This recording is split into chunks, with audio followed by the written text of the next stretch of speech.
Shesterkin, at least you know that you have your goalie like 100% set. You know what I'm Oh, saying? absolutely. Yeah. Yeah, any kind of deep playoff run, that's 100% what it comes down to, and everything like that. So all you need is a little bit more pieces. I think that you guys should be fine. You want to start off giving some opinions? Yeah, why not? Yes, let's rip the band-aid off. Um, so, uh, Everybody. so obviously we are talking about the fact that the Florida Panthers beat the New York Rangers in 6 games in the Eastern Conference Finals. Which, I mean, if I really think about it, if you really think about it, it's not entirely surprising that the Rangers lost because, like, on paper, even the Panthers had the better roster. Um, Outside of maybe goaltender, and even that was like it's so close. Like Bobrovsky, yes, he's 35 years old, but he's like revived his career, and he's still a great goaltender. Um, maybe the Rangers had a bit of an edge in goaltender with Shesterkin, but outside of that, it's the Panthers are just from top to bottom. They're big, they're strong, they're physical, they're very aggressive on the forecheck, and outside of like a few periods and stretches here and there, the Rangers just did not find ways to counter that forecheck and get themselves out of playing defense and out of their own zone. They tried not so clean ways to counter the forecheck, but Well, yeah, that's a whole different thing that I'm gonna get to in a minute. okay, So I'll let you spit. like so much of like all 6 games were spent with the Panthers possessing the puck in the offensive zone. So like, you know, one eventually something's gonna happen where you're gonna get a bad bounce or a perfect shot, and that's what it took to beat Shesterkin most of the time. You're gonna take a penalty. The penalty kill for the Rangers was not as good in the Eastern Conference Finals against the Panthers as it had been previously. And then on top of that, at 5-on-5, the Rangers struggled all season long at 5-on-5. They had troubles finding ways to get through teams that played tight defense like the Panthers do. And then to top it all off, the power play that the Rangers relied on so heavily scored 1 goal in like 10 or 11 attempts in 6 games. And that's the type of thing that's just, it's not going to get it done. That was always your strong point, your power play, Yeah. the special teams. Yeah. I think the Rangers scored more shorthanded goals in the series than they did power play goals. Not a good start, not a good No. look, not at all. No. And then, on top of that, you look at who are your, top players on offense. Mika Zibanejad had 1 assist in 6 games. Chris Kreider had 1 goal, no assists in the 6 games. Panarin had 1 goal and 3, maybe 4 assists in the 6 games. Trocheck was really the only one that did much of anything. I think he had like 3 goals and maybe 5 or 6 assists, and even that like is decent, obviously. But for him to be the only one that is really doing it, and that Panarin goal too came in Game 6 when they were down 2-0, and I think it came late in the game, and it was like, oh well, too little, too late now, dude. Like, Yeah. um, so yeah, I saw an article just earlier today talking about the Rangers got some big decisions to make with Zibanejad, who struggled a lot this year, and obviously struggled incredibly in that Eastern Conference Finals. With Kreider, with guys that I'll get to now in Jacob Trouba, who had an absolutely just abysmal playoff run entirely. Not just outside of what happened in the Panthers series. He was absolutely horrible all playoffs, just making careless plays in the defensive zone, just kind of chasing after the puck too much and not really playing defense. And I just don't really know like what happened to the Jacob Trouba prior to the All-Star break. Like before he got injured, he was injured like right before the All-Star break. He was out for a couple of weeks. And ever since he came back from that injury, he just didn't really seem, the same. He seemed a little bit slower. Not that he was ever like a really, mobile defender. He's really kind of a stay-at-home, like, you know, almost, big hitter enforcer type defender. But since he came back from that injury, he just never really seemed the same. They put him down to the third defensive pair in the regular season. They had moved him back in the playoffs to play with Miller on that second defensive pair. And then in the Eastern Conference Finals, switched it back, put him back down on the third pair with Gustafsson.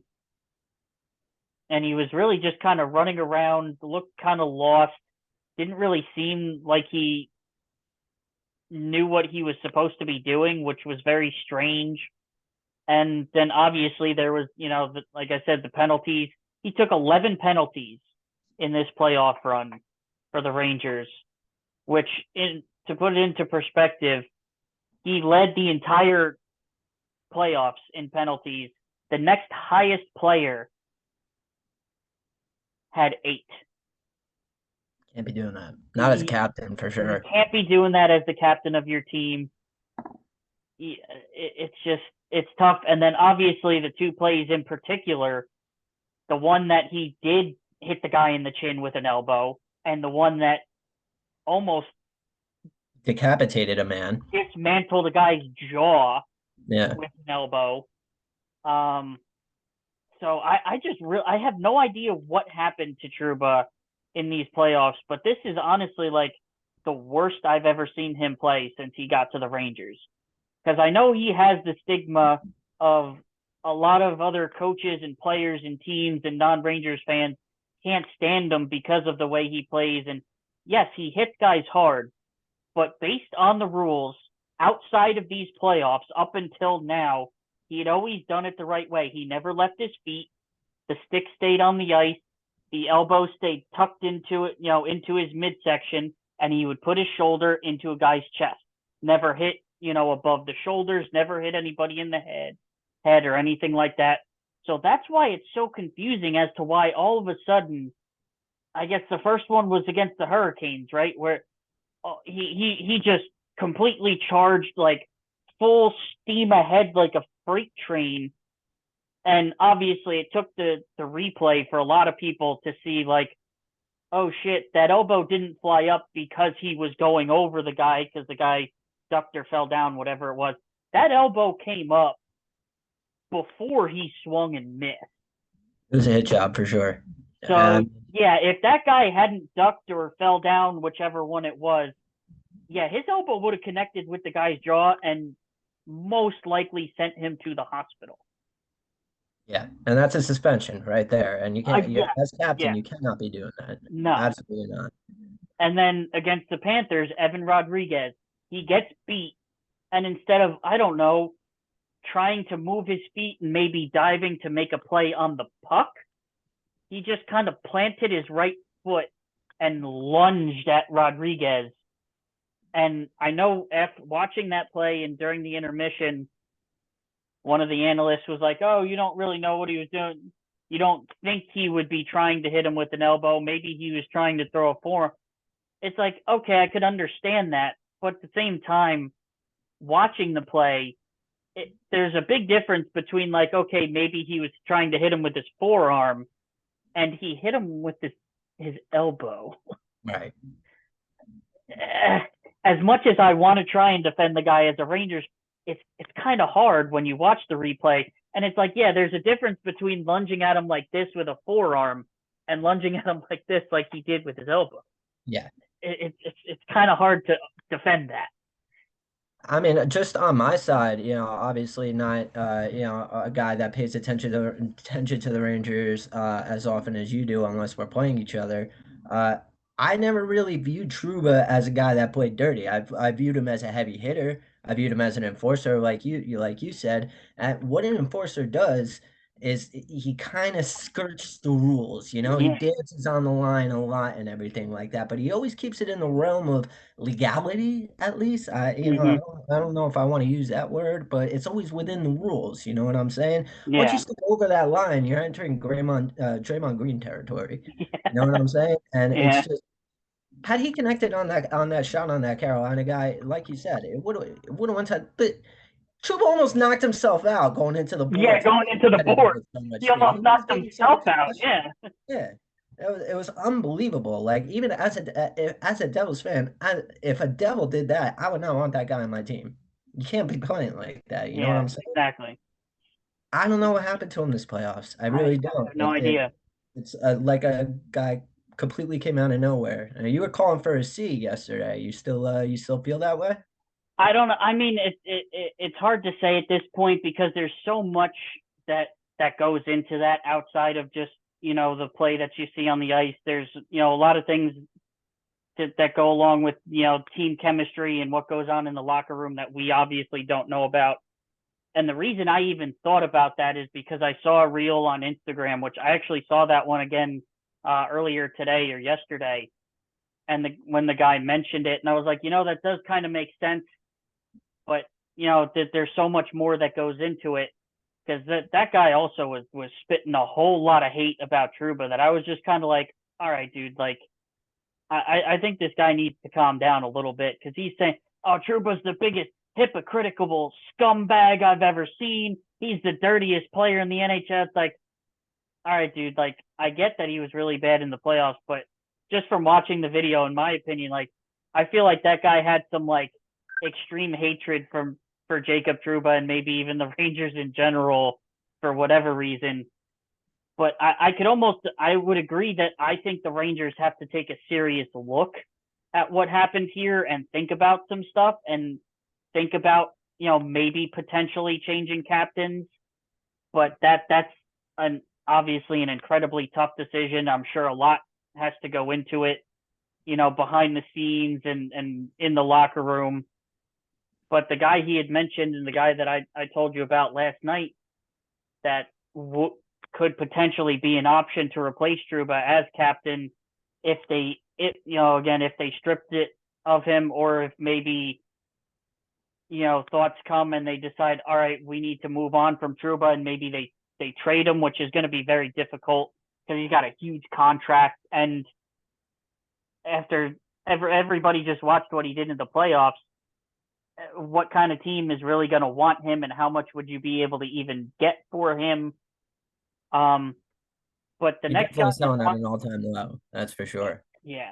But the next guy in line, I think if something does happen with Trouba and he is not the captain next year, it's got to be Vincent Trocheck. It has Okay. to be. Okay.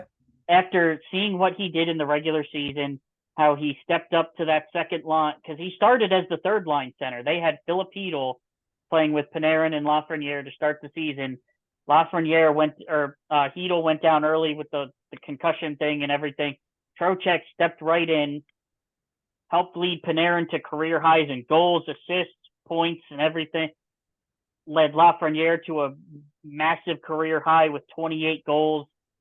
And then what he did in the playoffs and how he was just like the driving force of that offense. I don't see how there would be any other option for the next Rangers captain if it's not Jacob Trouba other than Vincent Trocheck. Because obviously there's the whole thing with goalies in the NHL don't become captains. And the only other name that would come to mind is Shesterkin. Well, yeah, and they don't get the goalies to see. I don't Yeah, know. That's yeah, like some kind of it's unwritten kind of rule. a thing. Yeah, I don't think there's like a rule against it. I think it's just kind of like An unwritten thing, yeah. an unwritten thing. I guess they want it more like they want that C to be like skating around on the ice, not standing still in the goal. I guess I don't know.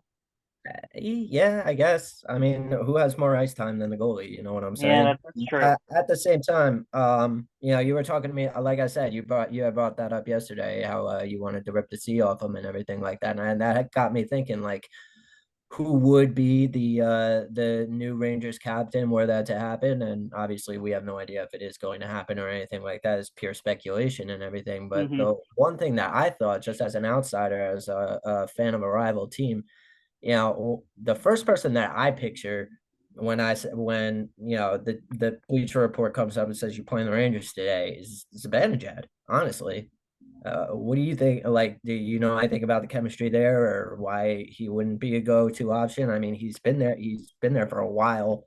He seems like he knows what he's doing on the ice and everything. Your guys play better when he's there. Uh, why not him? I mean, the only thing I would say not him right now is just because he kind of had a down year offensively. He did struggle quite a bit in the regular season, especially 5-on-5. Even in the regular season, he really only scored his goals on the power play. Um, and then obviously in the playoffs, the first two rounds he was pretty good, and then again Eastern Conference Finals, the dude had no goals and one assist. So yeah, he has been there a while, but he's kind of a streaky type of player, and I just don't know, how much of a vocal kind of guy he is. He doesn't really seem like that, very outspoken type of person. But again, obviously, I don't have any idea. Um, but just at this point, like from what I've seen and things that I've heard and things that I've read about guys that do speak up in the locker room and stuff like that, I don't think Zibanejad is that guy. I Okay. think if there were three guys that are that, top tier type of players, the guys that do speak up in the locker room and stuff like that, if I were to give you three candidates, the candidates would most likely be Vincent Trocheck number one, Chris Kreider number two, I thought and about him next. and then honestly probably Panarin number three. And Aaron was a guy that I did not think of. That's interesting, and that's true. He's usually the guy that does the post game interviews too, isn't Yeah, he? well Trocheck does a lot of them. Yeah, That I too. know Okay. Trocheck does a lot of them. And Okay. again, it's just the fact that I know he's only been there for 2 years now, but the impact that he has had in those 2 years and how he's just elevated his game. If I'm not mistaken, I'm going to look this up really quick. Go I for it. believe um, his only All-Star appearance is as a Ranger. Or no, oh, maybe not. I thought he made an All-Star team, did he not?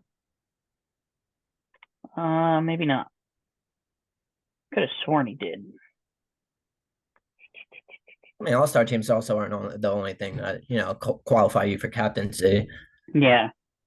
But, just think about like what he's done. Like, he's played all 82 games both years with the Rangers.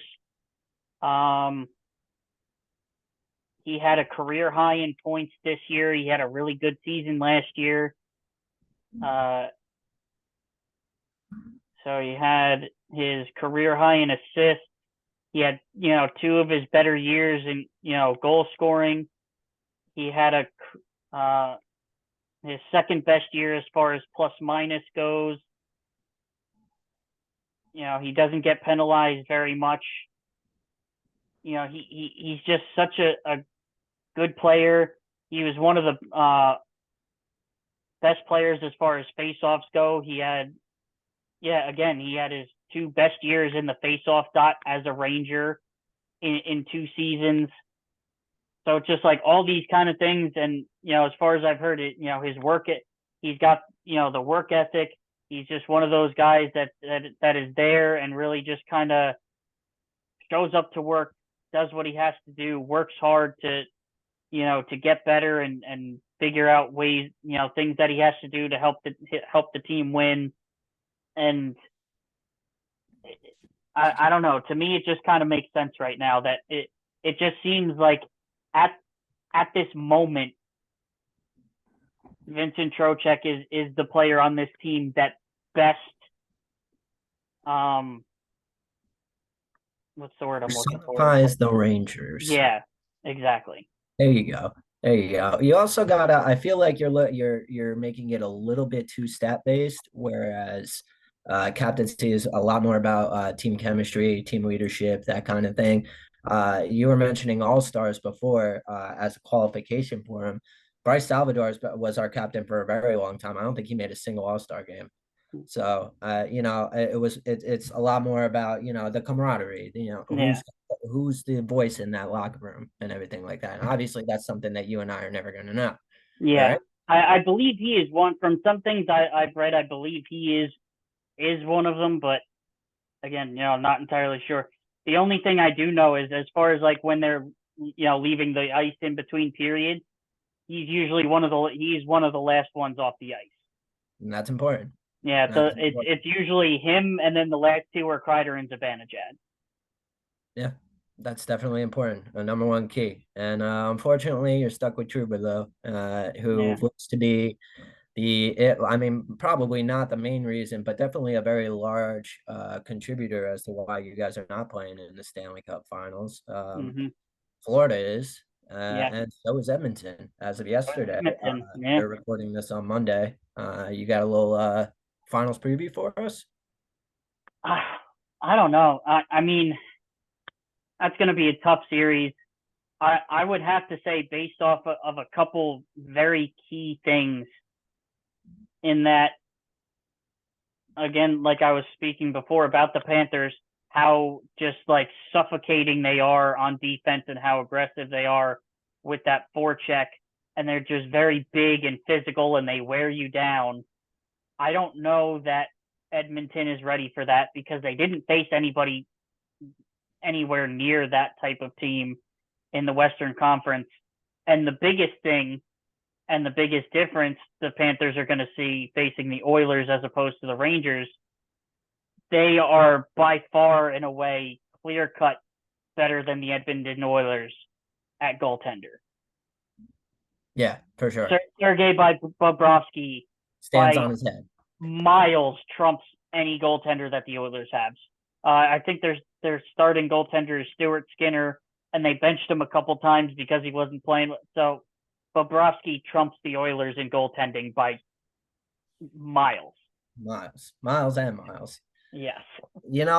I don't know if it's gonna now goaltending obviously is what wins championships. So that's definitely I don't know if the Edmonton Oilers are gonna have a response to that. But as far as stifling defense and everything like that, just the way McGregor and Draisaitl are playing right now, I don't know if it's gonna matter. It's the age-old question. Yeah. You got the number one offense and the number one defense, and then unstoppable force versus an immovable Yeah. object. Who's got it? Who's going to win? And it might actually come down to that special teams or goaltending, I think. Mm-hmm. And, or it could come down to home ice advantage, which I believe in this situation might go to Florida. I believe I think they were probably better in the standings than Edmonton. I think. So I believe home ice advantage might go to Florida. I can actually double check that really quick. well, I'm gonna give my prediction while you're looking that up and everything like that. I love me some McGregor and Draisaitl. I've been on this McDavid and Draisaitl. My McDavid. apologies. Yeah, it's been 2 weeks, man. We've been I've been under the weather. All right, cut me some slack. But yeah, I love me some McDavid and Draisaitl. I've said on this podcast before, I don't understand how the Edmonton Oilers have not been this far already with the two best guys skating on the ice right now. Mm-hmm. And just it's kind of fun to have a Canadian team in it. I know we're not Canadian. We don't give a crap about them or anything like that, but this is their game. It's their Yeah. game. They haven't won it in what, 25 years? More, Montreal? yeah, something like that. Yeah, Yeah, Montreal Montreal. Canadiens in like 1992 or 90 something like something. that. Yeah. Give it It's a shot. ever since Gary Bateman took over as the commissioner of the NHL, a Canadian hockey team has not won the Stanley Cup. Let them have their cup. They're gonna be so happy. Just imagine. All right. It's a great story. It is. It is. So who's got home team advantage? It is Florida. It is Florida. That might change it a little bit. I had Edmonton in 6 if they had a home ice advantage, but now I'm not so sure. What you got? I mean, if Edmonton's going to win it, I feel like it would have to be in 6, because that they would then win it on home ice. If this On does go Florida. to if it goes to a game 7 in Florida, it's going to be tough. Uh, I Yeah, that rowdy Florida atmosphere. yeah. Um, I don't know. Again, just based off goaltending, Panthers have such a good penalty kill and a really good power play. I think Florida takes it in. I'm gonna say 7.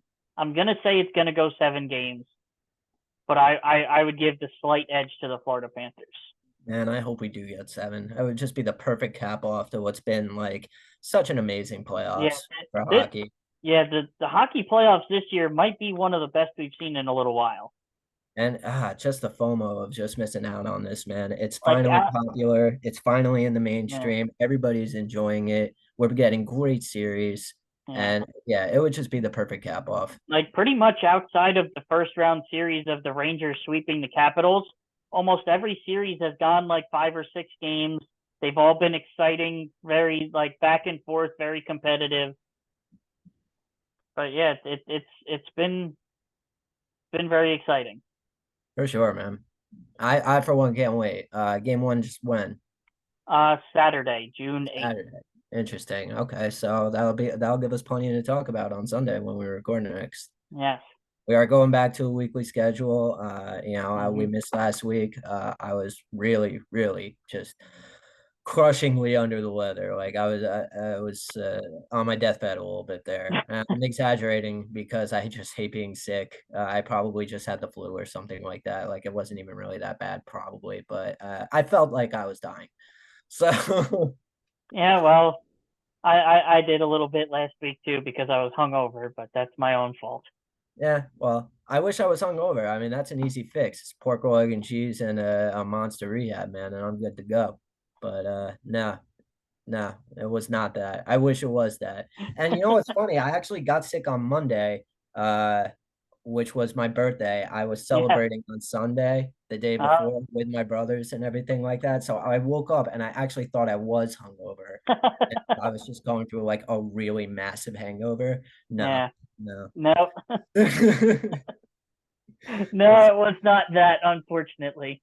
Maybe it was both. That's probably why I Maybe, felt yeah, maybe it was, yeah, maybe you had a little bit of something plus the hangover, and that was just, and I know I'm going off on a personal tangent that probably nobody but me cares about and everything. So I'll make it quick and everything. Wednesday, I actually started feeling better, right? I had like a little bit of a rebound. My fever mm-hmm. was down and everything like that. I got a lot of energy back. I felt like I was able to move again and everything. So me and my wife went out. We hadn't seen each other for a week. We've been working a lot and everything like that. So we had a night out and everything.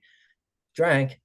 I woke up again sick. So I was like, shit, am I allergic to beer now? Am I allergic to alcohol? I'll end it right now. That went through my head for a couple days, man. I was like, am I allergic? I don't know. Maybe you should go see a doctor.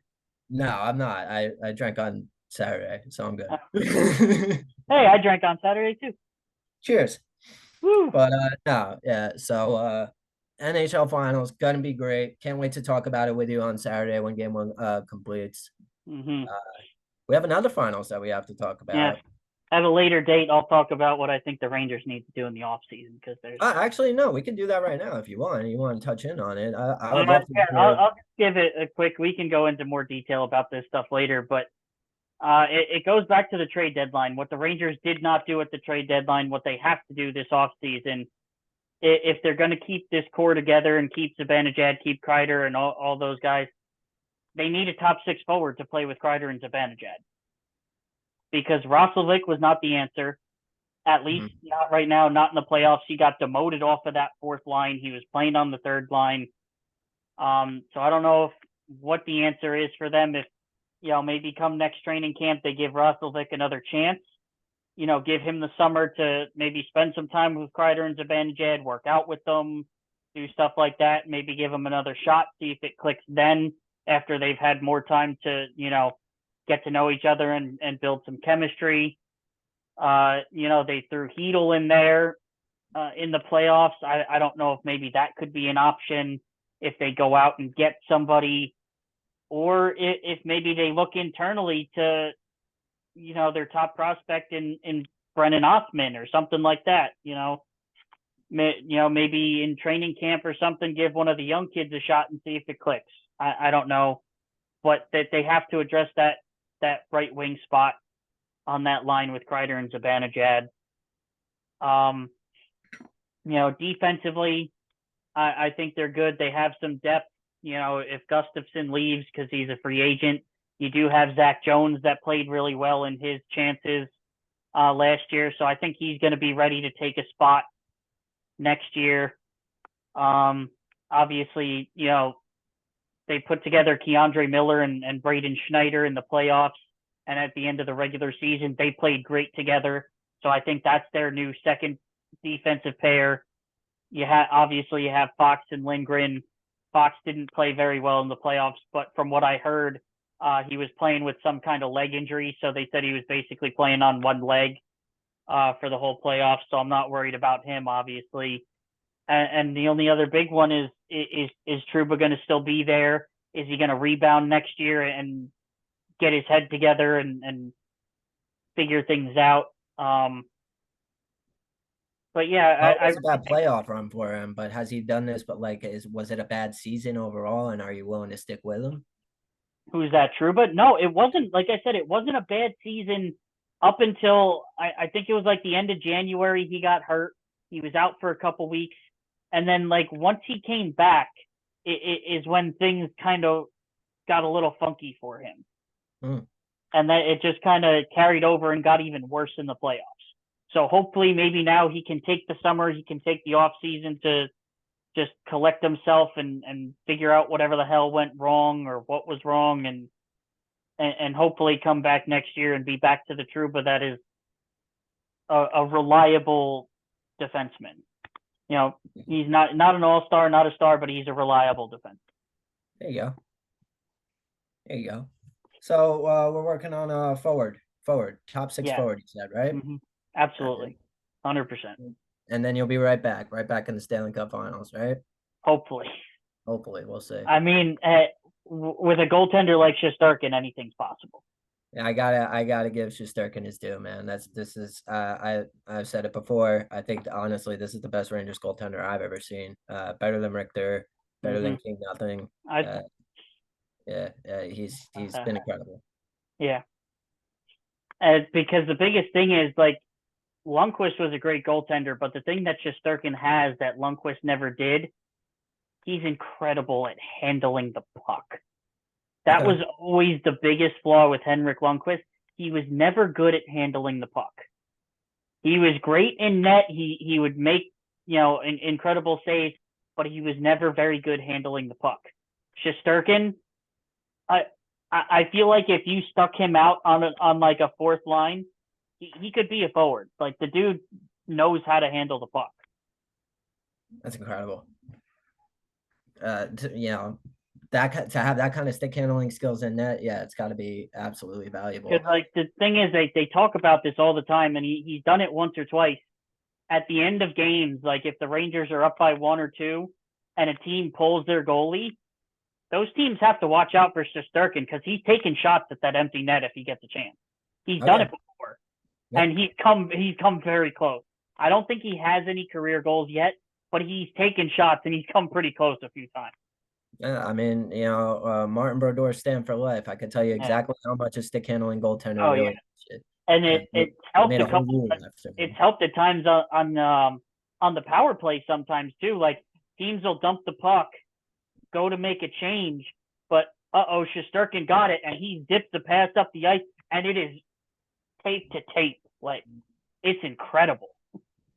Very valuable for sure. Yeah. So that is hockey talk and everything like that. I do want to get into the other finals before we might start talking some Mets. We've been very bad fans. Yeah. We've been very bad fans. We're not acknowledging they're terrible. Yeah, we've acknowledged that they're terrible. I think that's Yeah, that's the analysis. They suck. What do you always say? No, but we're gonna get into that a little bit more. I want to deep dive into that a little bit. Just I have an interesting question for you there. But Okay. yes, the NBA finals are set. Mm-hmm. It is Dallas, it is Boston.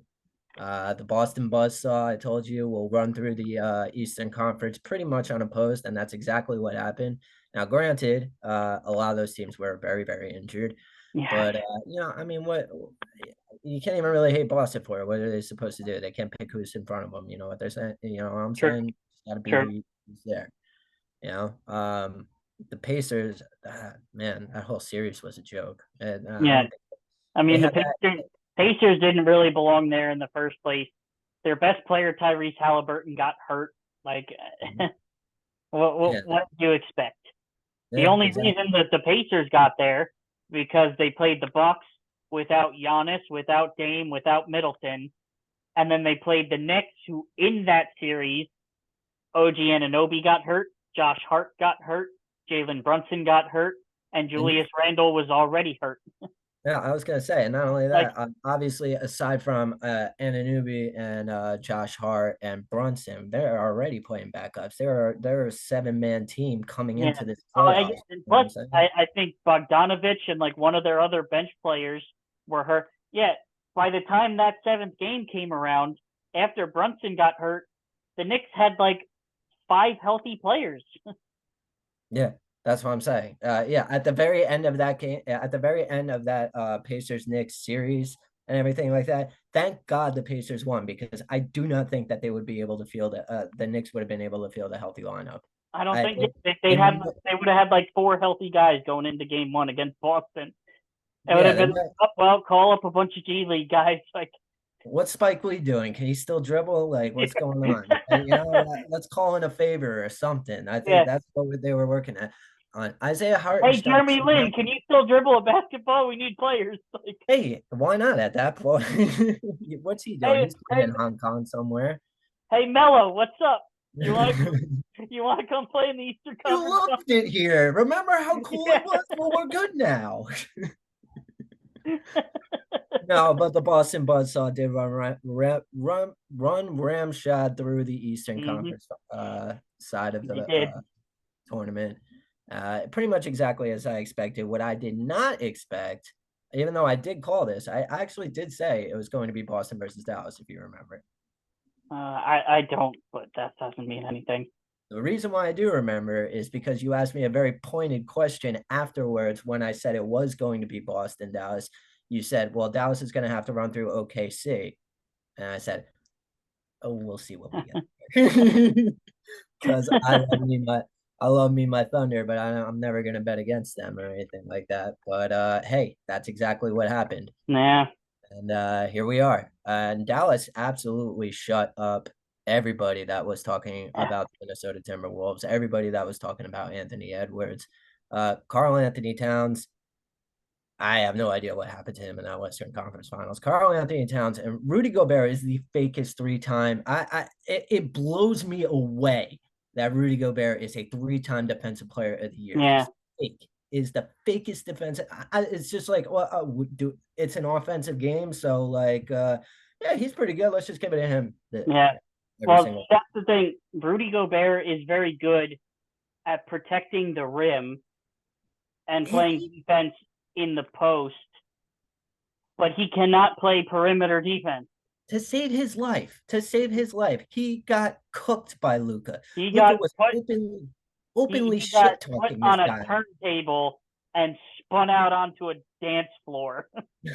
Openly shit talking this guy, the 3-time defensive player of the year, the entire Western Conference Finals. Just, you can't fucking guard me. Yeah. It was like clear as day. And then the reporter asked, so he can't guard you, huh? Oh no, I was speaking Slovenian. I don't know what you're talking like, yeah, okay, sure you were.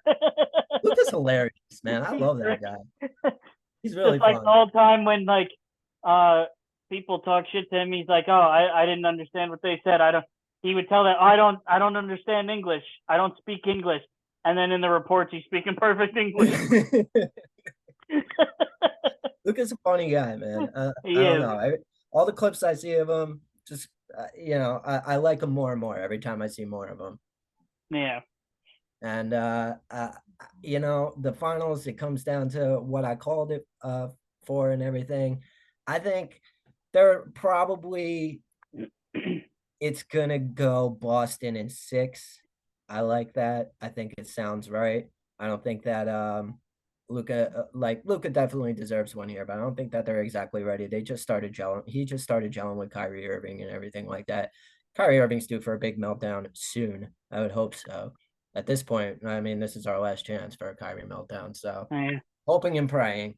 But yeah, I don't really see it. Now, what would really be funny is if it's a sweep on either end, right? If it's a sweep for Boston or if it's a sweep for Dallas, and it would be absolutely hilarious because if it's a sweep for Dallas, then it just proves straight off the bat that Boston was absolute shit. Oh yeah. Yeah, that running through the Eastern Conference did not mean anything. The Eastern Conference Mm-hmm. is a sham, and they never played any real competition. Now, Yeah. it would be funny on the Boston side, number one, because I hate Kyrie Irving. Number two, Kyrie Irving stomped on Lucky the first time that he won in Dallas. Lucky, the Celtics logo and everything Oh, like that. okay. Yeah. Just with a lot of malice too. Go back and look at that clip. Just a real fucking angry stomp, like you know. And by the way, he is 0-11 against Boston since then.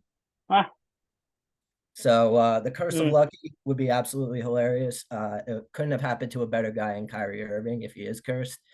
So both sweeps on both sides would be absolutely hilarious. Realistically, I'm going Boston in 6. Yeah. I don't know which way to go on this one. I'm very torn because obviously, as a Nets fan, I don't want to see Kyrie succeed, but at the same time, I do want to see Luka succeed. So like that's hard there. And on the flip side, Boston is just they're such an annoying franchise that they're just so easy to hate, and you don't want to see them win, especially after again, like you said, how they just went right through the Eastern Conference, much like LeBron James was doing in his first stint with Cleveland, how he was getting to the finals every year because the only good teams in the Eastern Conference were his Cavaliers, and the only other competition he really had were the Boston Celtics. Or the 76ers, Like like Nancy every other says. Eastern Conference playoff team were teams that were like 500 or like 2 or 3 games over 500. Like he had no competition. Absolutely. No, And I know I it's a little agree with different you. this year with the fact that the Celtics would have had competition had other teams been fully healthy, but that's just the game. So they played teams that were injured and they won. So, yeah, is it, are they that good? We're not sure. But it's just at the same time, you almost want to see them lose because, like, it just feels like that they're so cocky and this and that. And it's just like you kind of want to see them get knocked down a peg. Yeah. Yeah. And they're also, they have like an all-star lineup that goes Yeah, I know. Yeah. It's absolutely ridiculous. It would be really funny to see them lose. It would just prove once again that the Eastern Conference is an absolute sham. Very top heavy, Mm-hmm. almost no competition in the playoffs, which worked out for LeBron really well because he can rest up and everything, and then give it his all for the finals while Yeah, they get a exactly. Yeah. beaten up, tired, injured, whoever comes out of the absolute war that is always the Western The Conference. Western Conference. Yeah. Yeah. So, I mean, that worked out really well for LeBron. We'll see if it works out for the Celtics because Luka, I mean, it was a 5-game series and everything like that. But before that, very tough series against Oklahoma City, very Mm-hmm. tough series against the Clippers. I Yep. mean, these guys earned their way there for sure. They did. They Yeah. absolutely did. That being said, still, I am a hater. Fuck Kyrie Irving. I'm Yeah. not even a Nets fan. I'm not even a Nets fan. I just don't like idiots. Yeah. I don't know. Well, I'm just gonna sit back and see what happens. Eh. Either way, I'm hoping it's a good series at the very least. We're, unlike the hockey playoffs, which has been banger after banger, series after series, and everything Yeah. like that, both the Western Conference and the Eastern Conference finals were very boring. So we could use a really good finals. Hopefully, it'll Hmm. go six. Yeah. It would be hilarious if it didn't. On either side, it would be I, hilarious. I I just feel like though knowing the NBA that some way somehow whether it's shady or sketchy or not, I feel like it would go at least 6 or 7, just because you have to know how much more money the NBA makes off of advertising and ticket sales and revenue and this and that if the series does go 6 or 7 as opposed to if it was over in 5. They make so much more money that it just kind of almost feels like they're gonna find a way to manipulate a game or two here and there just to make sure that it does go at least 6. The Nuggets swept the Heat last year. That was the Heat. The Heat had Come no on, business man. being Come on. Now it's just, oh, well, not that. Come on, man.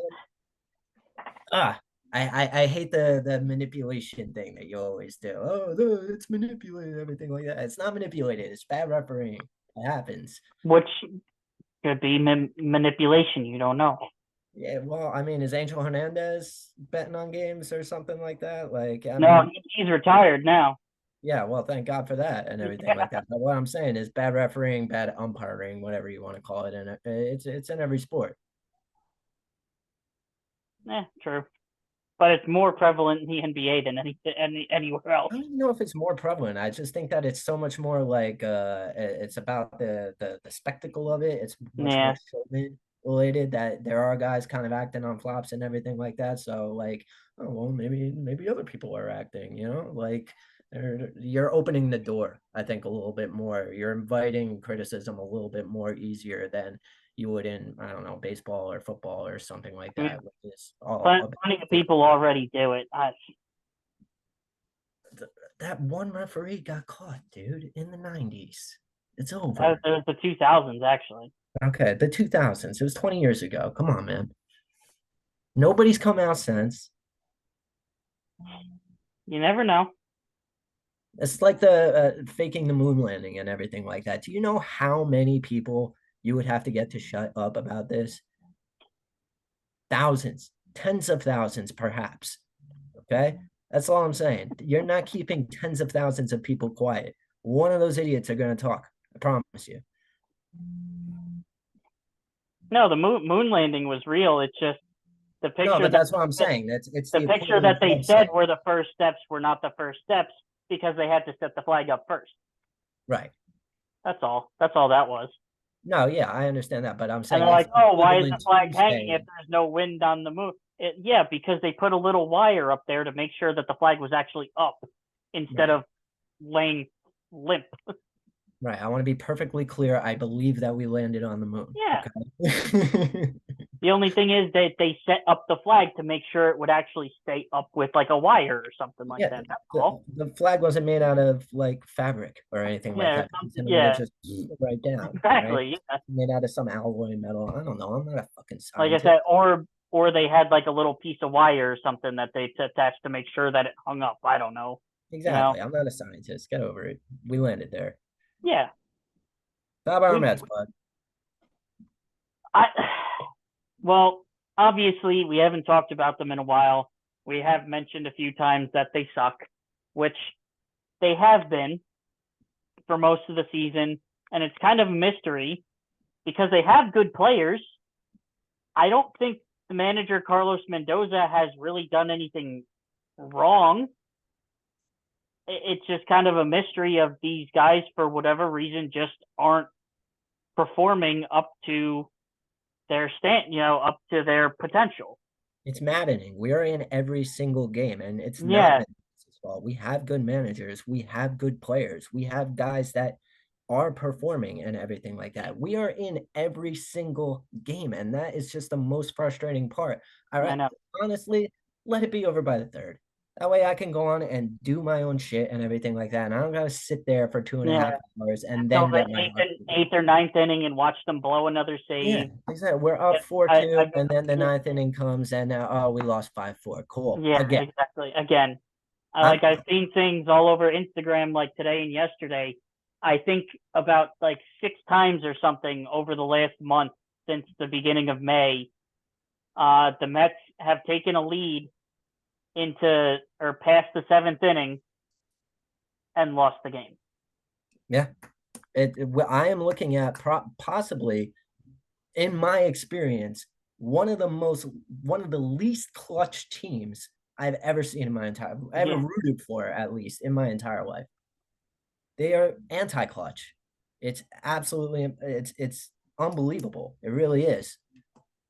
You have the Mets game on in the background. yes, I do. Are we losing? No, they're actually winning right now. Is it the eighth inning? It is the eighth inning, We're about to. Don't worry. We're getting there. By the and end, we'll be celebrating another loss. and Pete Alonso just struck out on a pitch clock violation. So here's a pitch clock. Pitch clock violation. The Metsiest way to strike out. So I read an interesting stat actually about Pete Alonso. This is a good segue. Do you know that I believe like all but 7 of his home run or all it's a very large statistic. It's a very large portion of his home runs have come when we are either up or down by 4 or more. When in clutch time and everything like that, he has like a 0.68 OPS. Like all of his stats completely like bottom out in clutch time. When the game is close. Yeah, all of his home runs are up when we're up by more than 4 or down by more than 4. So it's not like cool, you hit a home run, but like, hey man, come on, yeah, Yeah, try and help us out when it matters. when it matters. That's You know kind of what? like Alex Rodriguez when he was on the Yankees. Did he do that a lot when he was on the So he Yankees? hit like solo home runs when it did not matter. But when it would like, come up in like the ninth inning, they'd have like a runner on second and they're down by 1. He would strike out or pop up. But he would come up in the ninth inning and they're winning like 10-2, and he would hit a like 450-foot solo home run. And it's 11-2. Yeah, Hooray. like woo. Yeah, that's a lot. That's Wow. what we're seeing with Pete Alonso this year. Mm, Uh, in clutch time, all of his stats completely bottom out. When we're wow. up or down by a ridiculous amount of points, that's when he's mashing his home runs and everything. That being said, it's probably looking more likely than ever. We still don't know if we're going to trade him or not, but it's definitely looking more likely than ever we are going to. Mm-hmm. Uh, the team was built to be sellers at this point. Steve Cohen told us that this is not going to be our year. He said that Yeah, right from the beginning. he did. Still very painful to watch. Mm-hmm. Doesn't make it much easier. Glad that you're honest and everything like that, but still, this is a long suffering fan base, man. Yeah, I So know. yet another painful season. It's a bummer. Yeah, So it is. It is. And it's just like it also seems like everything that like could go wrong for the Mets this year has. Obviously, Senga got hurt early. He's had a few setbacks. Now I feel like at this point the Mets are probably just like, all right, let's just let's that's the look pitch you at got, like right? no. At this point, I feel like the Mets should be thinking if they aren't already like, all right, like let's just see when he gets healthy, and if things do change, if he is fully healthy, let's look at him coming back like after the All-Star break or something. Unless something crazy happens and they go on a run before the All-Star break and he gets healthy sooner. Because obviously, we all saw like what happened like within the last week or so. Things were going so bad, the Mets kind of bottomed out. They held a players only meeting after a game one day. Oh, And it's since after the Lopez thing, right? yeah, after the Jorge Lopez thing where he got ejected, he threw his glove into the crowd. There was the whole controversy of he said something about, "Oh, I'm on the worst fucking team in the league," and they tried to clarify, but at the same time, this guy's Hispanic. his second language is English. He did not have a translator. So you're not entirely sure if he understood what the question was and what he was clarifying and what he was saying. But Here's one thing: Carlos Mendoza is Hispanic, that this is true. and he fired him. And my only thing about that is like they asked him to clarify: did you say teammate or did you say team? And he said, no. I'll say it again. I am the worst teammate on the worst team in the fucking major leagues. Okay. It was only after he got cut, after the consequences happened, that he said, I didn't say team. Never said team. No, I didn't. So seems a little bullshit to me. Yeah, it seems like it. And like either way, like, dude, you threw your glove into the stands. Like, what are you doing? Like, even if you are on the worst team in the league, like you don't do shit like that. I hate the throwing the glove into the stands thing. I get showing your frustration and everything like that. I definitely don't think it was just because he threw his glove into the stands. Like if he just did that and didn't say anything afterwards, or if he just did that and was just like, yeah, I'm really pissed off at myself afterwards, then I don't think that he'd probably still be on the team. He'd probably still be on the team. But it's, after the comments, and I'm sure even after that, they probably sat down with him personally and said, hey, what's up? Like, what the fuck? And he probably like repeated to them, like, here's how I feel. And they were like, okay, like, yeah, goodbye.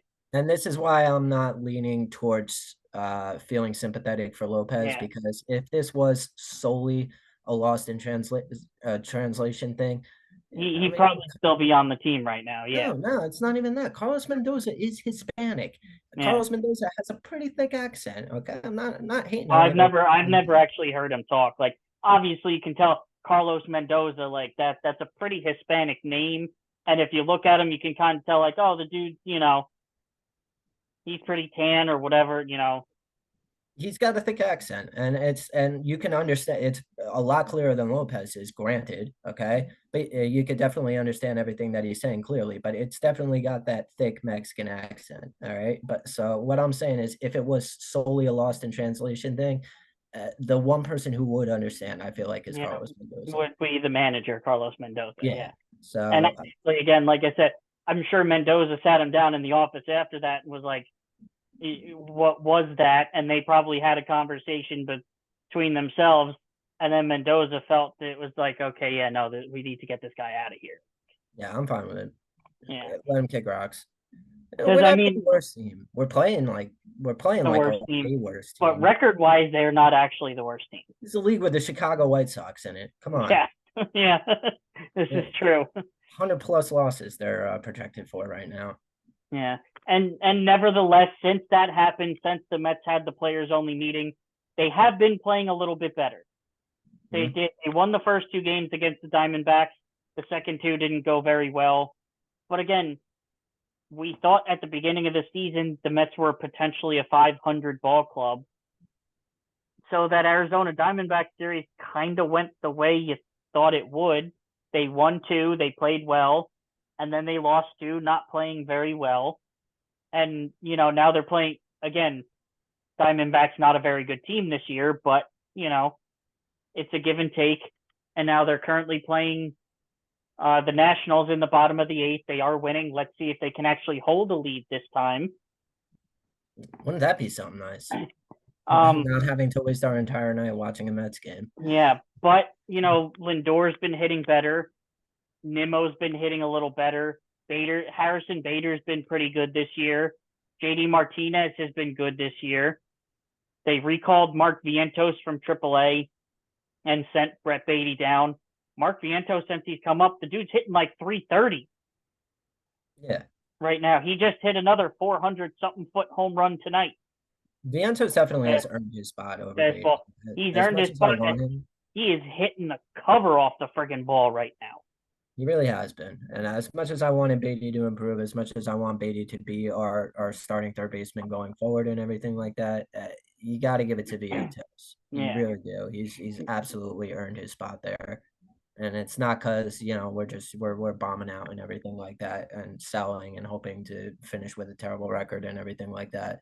Vientos is doing particularly He's doing very well. Starling Marte has returned to form. He's been playing really well. Getting rid of Nito for Narvaez, that's a little bit less understandable, especially because I mean I love me some Nito. He's a very good defensive catcher. Obviously, he brings absolutely nothing offensive to the table, but that's not really what you're looking for in a catcher. You know what I'm saying? What did I do? Is it not Narvaez? They got rid of Narvaez. That's what I said. Getting rid of Narvaez. Oh wait, no, yeah, I mixed that up. You Okay, mixed it up. yeah, No, okay. Nito is still there. Okay. So yeah, switch them out. But yeah. But I mean, so far, I mean, I know he's only been there, for a couple days, but this kid they got from the Yankees, Luis Torrens, who's been playing the last few days. Once Francisco Alvarez comes back, which he is rehabbing right now from his thumb injury, that they might keep him because that dude's got a cannon for a freaking arm. Like he threw out at least one runner just tonight, and this dude's got a rocket launcher for an arm. So I think it could be a tough call because obviously Alvarez is your number one catcher. We're very aware of this. And he's coming back soon. So I mean, I don't want to be all doom and gloom and everything like that. We are looking to get our catcher back. Senga's got to be coming back at least eventually and everything. Eventually. Obviously the bullpen started out pretty well, hasn't been great recently. Edwin Diaz is injured. He was struggling so badly even before that. A couple other guys have been up and down, but that's has come with the inconsistency of the bullpen, the fact that the Mets have been losing a lot of games, playing a lot of close games. It's put a lot of strain on that bullpen. But going forward, Jose Quintana hasn't really been that good this year. Obviously, Adrian Hauser has been demoted to the bullpen because he was so terrible as a starter. But on the bright side, Sean Manaea has been pretty good on that, kind of flyer contract. And Luis Severino has honestly been pretty fucking amazing for, from where he was the last couple of years with the Yankees. He's been pretty damn good. Yeah, he started off this season on a heater. He started out great and hasn't really regressed at all. No. So whatever Carlos Mendoza said he knew how to fix Luis Severino, apparently it seems like he was right. Yeah. And that's why I don't want to be all doom and gloom and everything like that. Right now, I mean, we have a lot of guys that are on expiring contracts that have been performing really well. You mentioned a bunch of them that we could be swinging for good pieces and everything like that. And then even if we're not sellers for whatever reason at the deadline, listen, we're 7 games out. We're 7 games out right now. You go 7-0, you're in the last wild card spot. Yeah. A lot of baseball left. A lot of crazier things have happened than that. Get Pete Alonso hitting, get Francisco Lindor being a little bit more consistent. Maybe get some, get Alvarez back. That's definitely going to be helping us a lot. If Senga pitches this year, hey, let's get him in there and everything like that. Crazier things have happened. Because again, like I had mentioned, Harrison Bader's been very good this year. Nimmo's starting to come around. Lindor is starting to hit. I mean, he's got his average all the way up to like 230, which doesn't seem like much, but he was hitting like 190 like a week ago. Didn't he do this last year where he started the year absolutely terrible? The first half of the year was Francisco Lindor, since he's been with the Mets, has been on like the exact same path that Curtis Granderson was with the Mets like every single year. He would hit like 180 the first half of the season, and then he would hit like 370 the second half of the season and end up with like a 240 batting average for the year. It's a bummer because you're putting us in a bad spot in the first half of the year. Man. I know. And it's really like a little bit more consistency. Yeah. Especially from the face of your team, I've said it before. I mean, at the very least, though, even through like the struggles and stuff at times with Lindor, his defense has never let out. He's always been a Gold Glove caliber shortstop. Absolutely. That is the one consistency that we have had. His defense is amazing. I'm sorry, I gotta take the sweater off. It's like 75. I was doing it so that I could shit talk the Rangers just a tiny bit. I've been a good friend supporting you and everything like that. And I just wanted to get my one shot in, but no, I'm dying over here.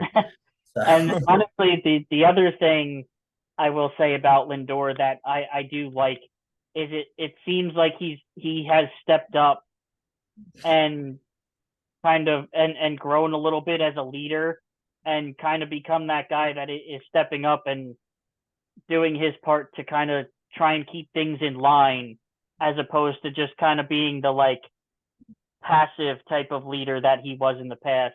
It really seems like he's taking leadership a little more seriously and like stepping up and being a little more, blunt. This and is just what we were talking about. This is what the Rangers need. You got to have somebody who does step up, who does do these things. And Francisco Lindor does that. Yeah, it looks like he is finally doing that this year, and he's finally stepping up and saying like, "Hey guys, like, come on, like, what the hell are we doing?" From What's things the cool I've captains heard, in baseball anyway, dude? Like, I know the Yankees do that, but I've never heard anybody being a captain of the team other than the Yankees. Yeah, the Mets have had them. Mets have had captains? Yeah, Keith Hernandez, David Wright. Okay. I didn't know. Do we have one now? Is it Lindor? I don't believe they have one right now. No. It is a little different with baseball. Like teams will name captains like sometimes, but it's very kind of wishy washy. If they do and when, and it really does only happen with a player like a Judge or like a David Wright who kind of like transcends the game almost and really becomes like the big face of the franchise that just like the fans love to death. Like Derek Jeter was the captain of the Yankees for like a long time when he was there. Yeah.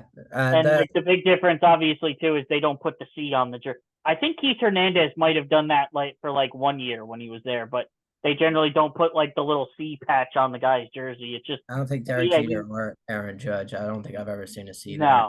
No. Like, it's just like, oh yeah, this guy's the captain. But like if you're not like a diehard fan and you don't know that he's the captain, then you're not gonna know he's the captain. Like you would never know. Yeah.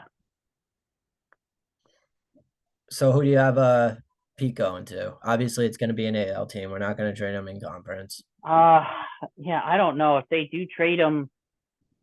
It's probably going to be an American League contender, something like that. You would honestly think a team that's looking for him is most likely going to be looking for him to be more of a DH. Because as much as he has made tremendous strides defensively as a first baseman from the time he's come up, I don't know if a contending team is going to necessarily want him as their everyday first baseman. They would probably rather just put him as the DH so he can focus solely on being better, hitting wise, getting that average up and hitting more home runs. I like the Rays. The Rays are like right there in contention and everything like that. They could use more hitting. Yeah. And I think he'd look good in. And the only reason I could see that right now is if they were to get him for a rental because he's not on a big contract yet. Yeah, exactly. And the Rays absolutely hate paying their players for some reason. I don't know how they stay relevant. But then for some reason, they still win 95 games every year. That's what I said. I don't know how they stay relevant. I don't know what that they got going on in that locker room. What kind of like Mike's secret stuff from Space Jam they got sitting in water bottles in that locker room. They've watched they've made every scout that they hire memorize the script to Moneyball. Yeah. I think so. Because that's the thing too. Like it's not just like young prospects that come up. They'll go and sign like veteran players who had like horrible seasons the year before, like the 2 years before, sign them to dirt cheap contracts. And next thing you know, it's like, oh, this guy hit the last 2 seasons. He hit like 232 and like 241. And now all of a sudden this year, the dude's hitting 295. He hit 15 homers last year. Now he's got 26. It's insane. Mhm. They'll dig these veteran guys off of the scrap heap, and next thing you know, they're all-star like potential. Absolutely elite scouters. I Yeah, don't. That's got to be it. That's the only thing that I can think of. Who's it's something. closing? I don't Who's know, closing? but yeah, Who's closing? huh? Who's closing? It's they finished the bottom of the eighth. It was Drew Smith. It's still 8-5. Okay. Okay. Still eight to Okay. five Mets going into the ninth inning. I don't know if we could blow three. I think that might be a comfortable one. We're usually only down like one or two before we Yeah. blow it. All right, but yeah, we'll see. It's still a long season. Some guys are getting healthy. Some guys are starting to pick things up. So we'll see where it goes. These Mets, man, Yeah, it's a struggle. I don't know what I was thinking when I picked this team. I don't know, man. I was an adult. I didn't grow into this. I This chose is this true. for myself. This is I true. don't. I can vouch for that. Ugh. You're an adult and you're like, because I think I vaguely remember the conversation we had about it. And it was like the middle of summer, and you're like, dude, I'm a football and a hockey guy. Like I got nothing going on in the summer. I need something. I was just like, I mean, there is baseball. Yeah, Yeah, but who do they no, root for? Hey, I'm like, well, I'm a Mets fan, and hey, you decided to choose it. everybody that I hang out with is a Mets fan. That's Yeah, why I chose it. Everybody that I choose to spend my time with, they're all diehard Mets fans. So I should have known. I should have known. No, I chose to share your suffering. But it's yeah, gonna make that World Series that much sweeter, and I still believe in Steve Cohen. I do too. Eventually, they'll get because it takes so long because like I know Steve Cohen has talked about this before. He's talked about like, oh well, the Dodgers do it. They spend all this money, and even when guys get hurt, they plug and play guys, and they play well. Yes, but the Dodgers went through a long time where they were just kind of like a middle of the pack, almost like decent team, not World Series contender. So they took a long time to build up their farm system and bring in a lot of these prospects so that when they did start signing all these guys to these massive contracts, a la Mookie Betts, Freddie Freeman, Teoscar Hernandez, Shohei Ohtani, all these guys, that the farm system was in place so that if these guys did get hurt, they had the people. The Mets just don't have that yet. They don't have that strong enough farm system yet to do that. So now that we spent all the money and when the guys got hurt, we failed. Now they're finally like, okay, we need to take a step back. We need to build the farm system first, and then we can go start spending money on big free agents. So that way we have that safety net. So if guys do get injured, we have these young, hyper talented prospects that we can put into the lineup and not have to worry about them. I think it's a culture thing too, That's honestly. all that too, yeah. And I think that's got a lot to do with why Lopez was almost immediately DFA'd and everything like that. Like, what this is Yeah. trying to change the culture of losing Mm-hmm. here. This is not a team that expects to lose anymore, especially when we're spending the most money in the league at this point, other than Yeah. the Dodgers. Yeah. Mm-hmm. But yeah. But I think they're on the right trajectory. They sold off some of those big pieces. They got those prospects in the minors now with Luis Angel Acuna, who's been doing pretty well. Obviously, Francisco Alvarez is there now. Mark Vientos is doing really well. Brett Beatty is there. He hit 2 home runs in AAA, I think, like yesterday. So maybe he just needs to kind of get his confidence back.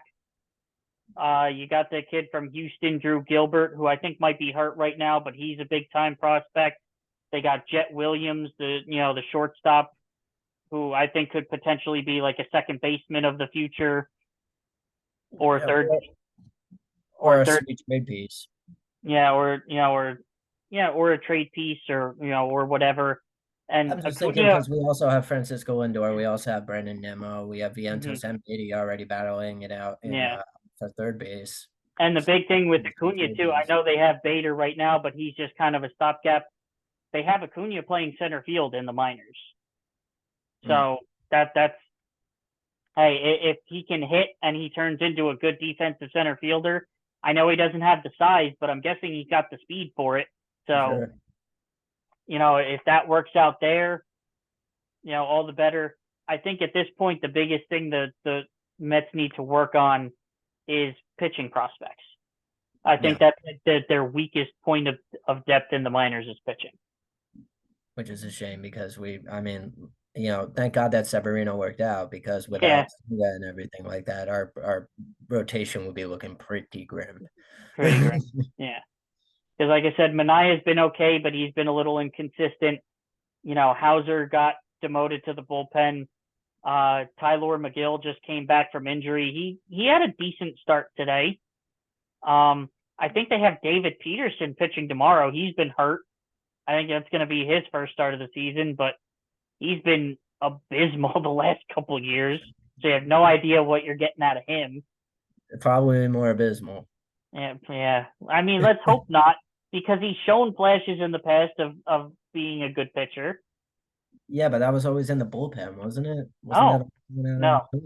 It's been as a starter, except the fact is it'll be like he has one start where all of a sudden he throws like 6 or 7 innings of like 2-run baseball, and then he has like 3 or 4 starts where he doesn't go more than 4 and gives up no less than 4.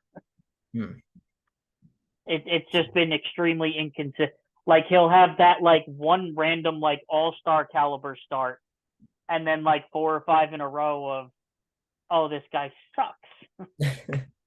Oh, that was a fluke. Yeah, like but then that 6th start, he'll be a fucking all-star again, and it's like, oh, maybe, and then 3 more starts will go and he sucks, and then that 4th start's really good, and it's just like, what What do we even have here? What do we have? What do we have? That's I'll tell you what we have.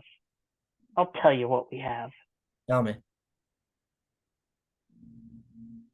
We have Play Connection. Hell yeah, let's go. I'm ready. We are not playing Hall of Fame mode. We are not ready for Hall of Fame mode. But that's the first time I saw it, and now I'm kind of interested. All right, fuck it. Let's get it. Let's do this. Bob Cousy. Bob Cousy, DeAndre Hunter, Fred VanVleet, Naz Reid, Jason Tatum, TJ McConnell, Zion Williamson, Luka, Jerry West, RJ Barrett, Jaylen Brown, Walt Frazier, Jimmy Butler, Magic Johnson, John Morant, and Austin Reeves. I see 3 old heads. Okay. So this is what I've been noticing, this kind of trend with Lake Connections. They throw in 3 old heads and then one guy that plays right now, and it's like, it's like some crazy stat from like the 60s that's never been broken, some shit like that. Well, actually, technically we have 4, because we have Cousy, we have Jerry West, Walt Frazier, and Magic Johnson. Okay. Are all 4 retired guys. Dear God, but what do any of them have in common? It still kills me that we have emo Jimmy Butler. Please never change that. Please never change that. He did that once in the preseason. And it stuck. It was like last year when he came in with the country dreads. So I'm seeing a lot of really good bench players here. I'm seeing I don't know. I'm trying to think. I'm seeing some Naz Reid. I'm seeing some Austin Reeves. I'm seeing some RJ Barrett. I think TJ McConnell came off the bench for the Pacers. Yeah, he was so well, not this. I think he was a starter this year. But Kobe started this year? What? Austin Reeves. They call him Hillbilly Kobe. Oh, yeah. I think he started most of this year. Yeah. He's from a town in Kentucky that has like 75 people as like the entire population. So, I mean, Naz Reid, TJ McConnell, I guess Austin Reeves are all 6th men. Anybody else here? DeAndre Hunter or RJ Barrett? DeAndre Hunter wouldn't really fit. I don't Only think. because he's Yeah. got Nas Reed and DeAndre Hunter are kind of similar players and everything like that, but RJ Barrett and Austin Reeves are definitely more offensively based. Well, no, I'm talking about like sixth men. Yeah, that's what I'm saying. So Nas Reed, T.J. McConnell, Austin Reeves, and who else? Is R.J. Barrett a sixth man, or is DeAndre Hunter a sixth man? DeAndre Hunter is. I'm not sure about RJ Barrett if he starts or not, but he is kind of similar in like play style. I would honestly take Austin Reeves out and do DeAndre Hunter and RJ Barrett first. For sixth men? Yeah. I like really good role players. You could don't have to push that in if you don't want to. Fight that. Yeah, Well, what are you thinking? I don't know. I don't. What is the 2019 draft picks? Shit. All right, hold on. Let me throw it back. So that was R.J. Barrett. That was Zion Williamson. I believe. I think you're right. I think you're right. I think it was Jaylen Brown And then and T. No, DeAndre Hunter no, might be there too. and it might have been DeAndre Hunter. Nas Reed kind of. No, Nas Reed's older. No, yeah. Austin Reeves is too young. John Morant, I think, is too young. Butler's too old. Bob Jalen, Cousy. Jason Tatum, I think, is too young. No, but Jason Tatum's too old. Jaylen Brown's younger than Tatum. Oh, Brown is younger than Tatum. Yeah, Tatum. yeah, So then it would have been Tatum in 2019, probably, I don't think so. or was it Jalen You're right. Brown in I think you're 2019? right with Brown. Yeah. Okay, so he's too old. Van Vliet, I think, is too old. No, he was undrafted. I'm pretty sure. Lucas. Second round out of Wichita State. Okay, yeah, Lucas too young. Shout out the Shockers. Wasn't Reed. I think it might have been DeAndre Hunter. I won't fight on that. I think it's those four, I believe. No shit. One away though. One away. So then who the hell was it? 2019. Or was Jason Tatum 2019? For some reason, I feel like Jaylen Brown might be older than Jason Tatum. Feels inaccurate. But I don't know, because it said one away, though. So who? It's definitely RJ Barrett, because Zion was number one, Mm-hmm. and RJ Barrett was 2 or 3. I think he might have been 3. Trying to think who was in the middle. Unless no, that it wasn't. Was it John Morant? Luca for Trey wasn't back then, was it? No, I don't think so. Even so, I think that was at like number 7, or was it? No, I think he's too young. Hmm. Or is he? Hmm. Yeah. Hmm. I don't know. Let's try another one of the hints. Won a conference finals MVP. Oh These Jesus. are fake awards. Fake awards. Conference finals MVP. Jaylen Brown definitely won the conference finals MVP this year because he Okay. famously went on record saying, I never win anything. I'm guessing Luka won it Yeah. for Yeah. the Mavericks. Yeah. Who else? Jimmy Butler got one. Jimmy Butler would have definitely gotten one. And did Jason Tatum get one like last year? No, it wouldn't have been last year because they lost last year. That was the one that Jimmy Butler got. Oh yeah, Who so played the in year before maybe? Didn't they go to the? Did they go to the finals the year before? Because this is a newer award. I don't think they gave out conference finals for like. Well, we could go through it because look, DeAndre Hunter did not make the Hawks haven't made one. No. The Raptors haven't made one. The Timberwolves haven't made one. Pelicans haven't made one. Pacers haven't made one. He's too old. RJ Barrett didn't make one. He's too No. old. Austin Reeves didn't make one. I think Uh, it's got to be Jason Tatum. Yeah, you might be right. I think it's got to be those four. Yeah, Yes. yeah. Okay. The conference finals So MVP. we were way off with the 2019 guys. Yeah, I knew that Jason Tatum wasn't right. So then who were the 29? I know these two were for sure. So who 2019. were the other two? Was it Well, Ja? you were one away with Jaylen Brown and DeAndre Hunter. So DeAndre Hunter is one of them.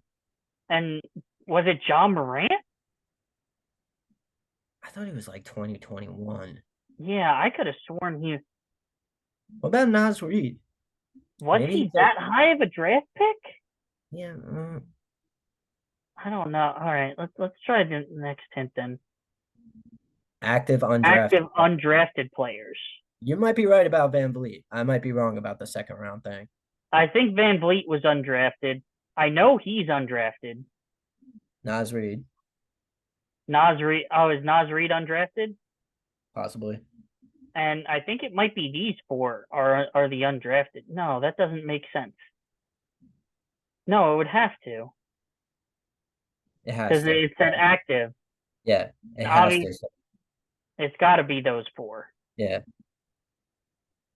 Yep. Okay. There you So 2019 was Zion, RJ, DeAndre. go. I knew the four old heads were all together. God damn it. It was John Morant. Okay. So what do these guys have in common then, Can we other guess? than the fact that they're old heads? Uh, they're all really fucking good. I know that. Yeah. Jerry I know. West. Obviously, these two guys I know won championships. The other guys didn't. Were I they? can Were tell you a they all single like fucking thing about Bob Cousy. Not one thing. yeah, me neither. So like I was trying to think of like the other three, what they might have in common, but Cousy's throwing me for a loop. Yeah, I have no idea. Let's just But see.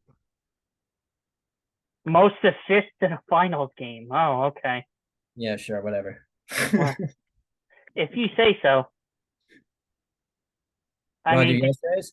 do you want to give the Hall of Fame mode a Yeah, shot? let's do Hall of Fame. Let's do Hall of Fame Okay, because we here we did go. really well. So It is 5 by 5.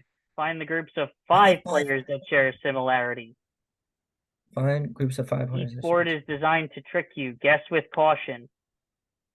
No more mistakes limit. So we Still get one shot. use the give up button to reveal the answers. We got one shot at this. No, there is no mistake limit. Yeah, that's what I'm. Oh, there's no mistake limit. Okay, Yeah, cool. it's just hey, good luck. So here we go. Jeepers, creepers. All right, We got Clay. Klay Thompson, Don Nelson, Shaq, Van Vliet, Isaiah Thomas, Andrew Wiggins, Kyrie, Jordan, Rondo, Rip Hamilton, Kevin Love, Christian Laettner, Kobe Bryant, Dwayne Wade, Durant, Draymond Green, Tyronn Lue, Kemba Walker, Anthony Davis, Kawhi Leonard, Chris Bosh, Gary Payton, The Kwame Brown, Bosch cage. James Harden, and Andre Iguodala. I'm seeing. I'm seeing. I'm seeing. Go back to names. Okay. I'm seeing a starting five Warrior squad that won a finals. Okay, so that would be Clay. Wait, Wiggins. no, because Steph Curry's not here. Oh yeah, no, you're right. Draymond. I mean, Iguodala was on that team. And that's 4. Who was the other one? Kevin Durant. Is there? Well, he wasn't on that team though, was he? With Wiggins? Okay, Warriors who have won a finals. All right. I mean, let's see. They have unlimited shots. Why not? Oh, Woo! oh no, all stars who were teammates with Steph Curry. So you were Okay. close, All right. close enough. Hey, you got the 5 guys right, Hey, and that wasn't even the easy one. That was the medium one. So let's there's go. one supposedly easier than this. Wait. Um. MVPs.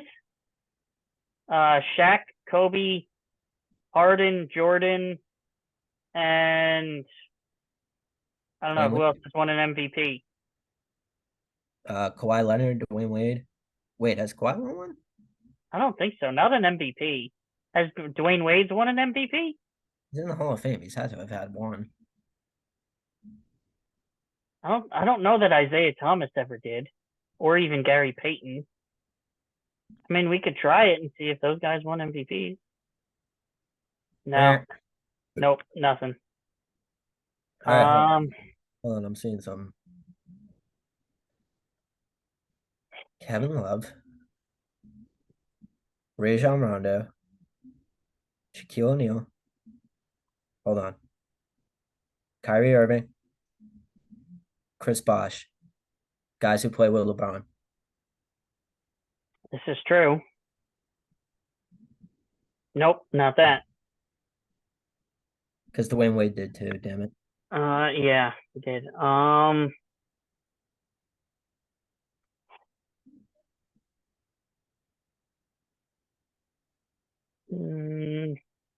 right, let's use a hint for the All Stars who were teammates with LeBron. Come on, man. All right, so it was Dwayne Wade. no, so it's Kyrie, it's Dwayne Wade, Kevin Kevin Love was definitely Love, an all-star.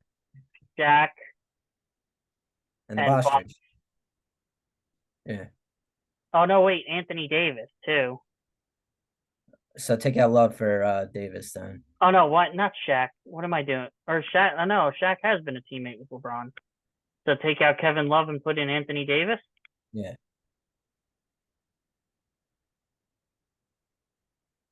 No, we're Take one out away. Shaq and put in Kevin Love. Maybe. Oh, Yeah. okay, there you go. All right.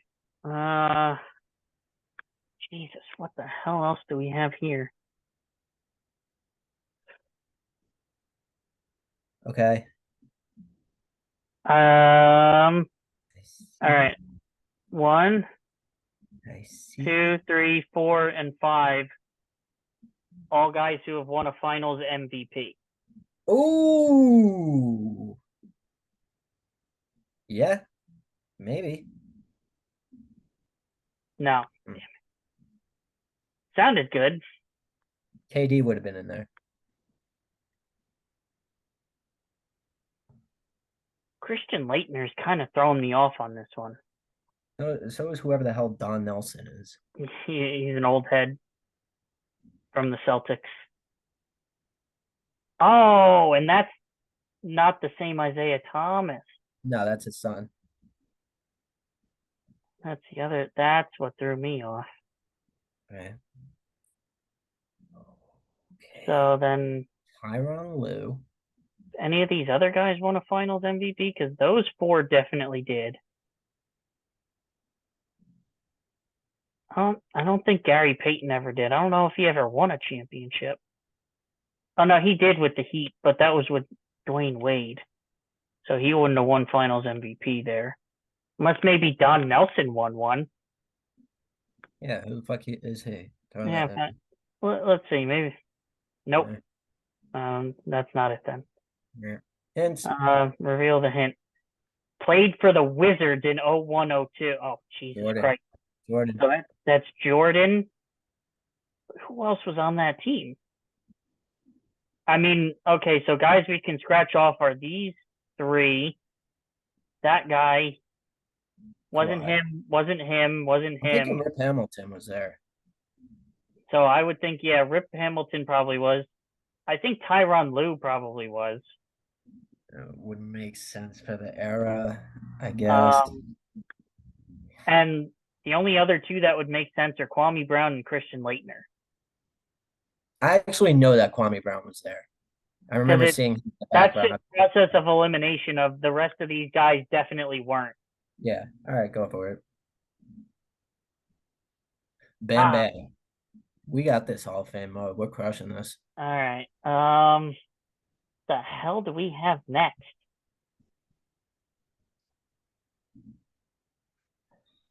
DPO wise? What do we have? We got what? 1, 2, 3, right? Who else? Yeah, Maybe James Harden threw me off. He never won one. Get no, that out not there.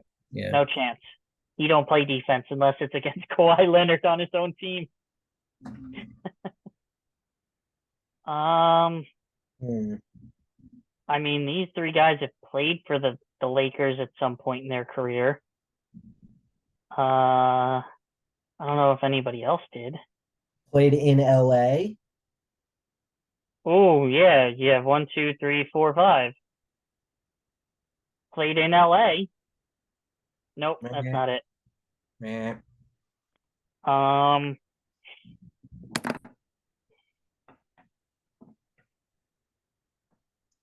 Hence,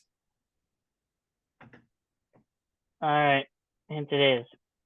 Jill All-Star. Played for the Lakers and the Celtics.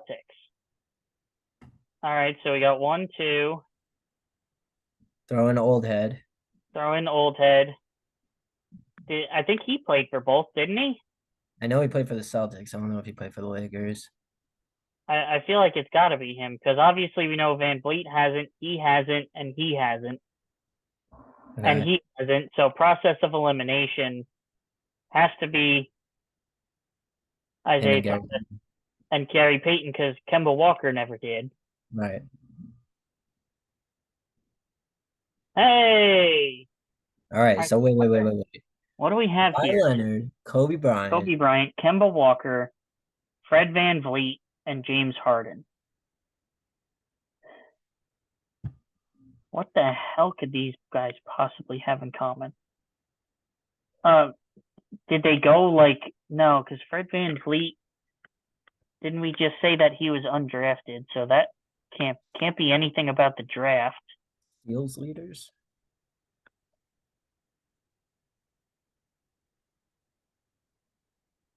Perhaps. Yeah. No? I have no clue. Three The no, hell could 3-point leaders or steals leaders, I'm thinking. and not steals because James Harden and Kemba Walker. Well, Kemba Walker played a little defense. James Harden don't play defense. You know the It could be Rockets. something about three point like percentage or He something did like before that, he or maybe have they all scored like 40 or 50 points in a game or something like that? Maybe They couldn't have all played for the Rockets. The only two teams that Kobe played for were the Hornets and the Lakers. And he that's never if you played even for the count Hornets. He only played for the Lakers. Got drafted by the Hornets. Never played. drafted by the Hornets. Yeah. Never played for them. Got traded on draft night. Smart move. Terrible move by the Hornets. Some say forced. I don't know. Let's see what the hell. All stars who were teammates with Jeremy Lin. Wow. Wow. Wow. That's so Wow. funny that we brought him up That before. in a million years. That's so funny that we brought him up before. Yeah, and he Kennedy was a very specific and very odd chapter in that the is NBA. very specific. That is crazy. When did Kawhi Leonard ever play with him? That's what I'm trying to. Or Van Vliet? Lynn had a Raptors kick, didn't he? He Did did he? have a Raptors. Yes, Oh, yeah. because they had a hard time getting him his ring because he was in China or Hong Kong or something like that when they were giving Wow. And then Harden, he played on the Rockets, or did he play in OKC? that one I don't know. He And did not then play in OKC, I can tell you that. He did play for the okay, Rockets. he did play for the Rockets, and then Kemba Walker, he played for the Hornets, or no? Yeah, it would have had to have been the Hornets, right? Play the Hornets, yeah. Or the Celtics. Yeah, maybe was it the Celtics? I thought Lynn was gone by then. Let's look that up. Let's check that out. Jeremy Lin. Basketball reference. Let's go.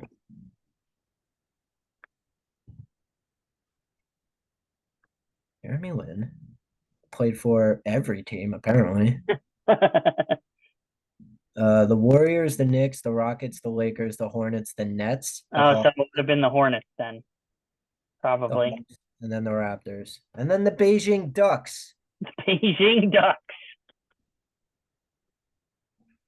Don't forget about the. I'm not even going to pretend to pronounce that because it's going to come off really racist. And I'm not going to do that. The Guangdong Tigers. No, the one with the K that has Uh-huh. live 17 in it. Oh yeah, I don't know. Huh? Yeah. Huh? Huh? What? The Did we Mets. win? The Mets win 8-7.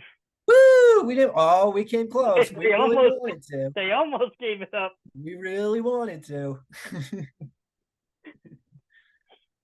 But the Nationals are just not good enough, No, unfortunately. they're just not good enough. Thank God. They were almost good enough. Hey man, like I said, now if the Braves lost, that puts us 6 games out. Yeah. And the Braves are very vulnerable. No, It's they not are. all hope is not lost. It's just very, very, very dark. It's very dark. But I mean, the It's Braves lost Spencer Strider. They've lost yeah, Ronald Acuna. yeah. They're very vulnerable right They're now. a vulnerable team right now. They're two of their stars are down for the season. Not that that's a good thing, but It is for Mets fans. Fuck Acuna. We don't wish for injuries, but fuck Acuna. yeah, yes, good We're way not to. wishing for injuries. The injury already happened. Yes, So that is true. We're not necessarily happy that somebody got injured, but because he is injured, it gives the Mets a little bit more hope than they had before. I'm taking it. I Okay. will never wish injury on somebody, but since he's already injured.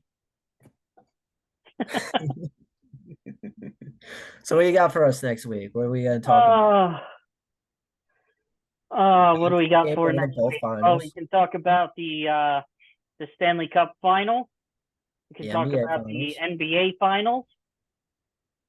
We can see where the Mets are at, if they, make any steps forward or backward or sideways or diagonal. Who knows? And I Where are don't we know. at NFL? Where are we at in NFL? I don't know. We do have one thing we can mention real quick about NFL. Justin Jefferson just signed a very big contract extension. Justin Jefferson I did. believe it was 4 or 5 years for $140 million. The Cowboys have been catching strays all day because of it. Yeah. I don't know if you've been seeing that the whole Jerry Jones when seeing Justin Jefferson's contract and realizing he's gonna have to pay Ceedee Lamb probably the same. Yeah. Well, he always So says you got there isn't a check he won't write, but then he doesn't want to fucking spend money. yeah, hilarious. There's not a check I won't write. Yeah. All right. Well, Ceedee Lamb wants a new contract. Oh well. I don't Not know. just, I'm gonna have to agree with Jerry Jones if he does go that. He's not Justin Jefferson good. Come on, man. I mean, the numbers are similar, honestly. Outside of the yardage, Justin Jefferson has him beat by like 700 yards, but the catches are similar, and Ceedee Lamb actually has more touchdowns. Oh, okay. All right. I believe it's like over the last like 4 seasons or whatever it is. Um, they were both around like 300 and something receptions. Justin Jefferson was at like, I want to say 3,800 yards, and so it might have been over the last 3 seasons. Is this And okay, go ahead. Go ahead. What were you saying? and Ceedee Lamb was at like 3,100. And then Justin Jefferson had 31 touchdowns to Ceedee Lamb's 35. Is this I've been hearing rumblings over on my wife's side of the internet. Is this a Micah or CD thing? No, this particular one was just like I saw it on one of the Instagram pages. Oh, who would you rather have over the next 4 years? And then it showed the stat comparison of them over the past 3. Right. So it's Between not a Justin Micah Jefferson. or CD thing. You think No, it wasn't. It you to wasn't pay that for one. both? Do you think you have enough money to pay for both? I mean, ask Jerry Jones. I don't freaking know. I thought maybe you'd have a little bit of a salary cap intel. Oh, yeah, I don't know. Maybe, I probably think not, I'm but pretty sure. I'm pretty sure it's not specifically a Micah or CD scenario, but if you pay both, you're not going to have any more money for Dak. yeah, that's true. Yeah, so it was on ESPN NFL Instagram. Who would you rather have for the next 5 seasons? It was career numbers. They both started in 2020 to 23. So it was 4 seasons apiece. Um, Justin Jefferson has 3 All-Pros to Ceedee's 2. Both of them have made 3 Pro Bowls. Uh, just Jefferson has 392 catches to Ceedee's 395. And this was the big disparity. Jefferson has 5,899 yards to Ceedee's 5,145, which still is, both numbers are obviously very impressive. And then the 31 touchdowns for Jettas and 35 for Ceedee. Yeah, you know what? I mean, you don't got to tell me that those numbers are impressive. A Giants wide receiver hasn't sniffed those numbers. I can promise you In the that. last 3 years, Three, 4 seasons. 4 seasons. I'm talking about 30, 40 seasons, perhaps, man. I don't know. Who's our last elite wide receiver that we had for a really long time? It was Odell, and then who? Plaxico? Mr. Plexico shoot myself in the leg. Amani Toomer? Amani Toomer. Come on, man. What are we talking about? Ike Hilliard before that? I could keep going. We've had nobodies at wide receiver. We never have, probably never will. Mario Manningham. Oh, yes, Mario Manningham. Let's get David Tyree in there too because of that one catch. What about Victor Cruz doing his salsa dance? Hey, Victor Cruz was fun. We're not good. He beat the shit out of the Cowboys all the time. Yeah, he was great. I can't wait for another one to come out like that, where he just like a undrafted guy just comes in and goes crazy out of nowhere. Yeah. Speaking of the Giants, though, really quick before we go, I just want to do a real quick pushback. I've been getting a lot of heat from friends online and everything like that from my Daniel Jones take, saying that if Daniel Jones has a good year, that's the worst case scenario for the Giants this year. I'm doubling down on it. I don't care. I'm doubling down on it. If Daniel Jones has a good year this year, it's the exact same thing that he did in his last contract year. It's the exact same thing. He plays good in contract years, okay? He is not the answer at quarterback. He is not going to take you to a Super Bowl, okay?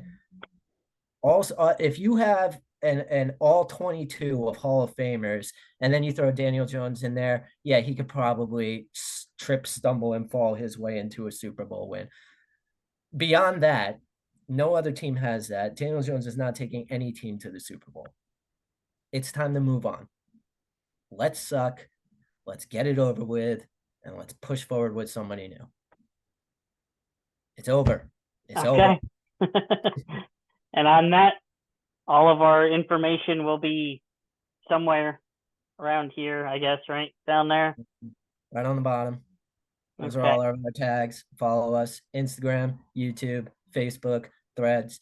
We're all there. We appreciate the likes. We appreciate the comments. We appreciate the views. Subscribe. Do whatever you want. All right. But give us a reason to keep coming back and doing this every week because I love it. Me too. All right, man. I'll see you next week. See you next week. We're out.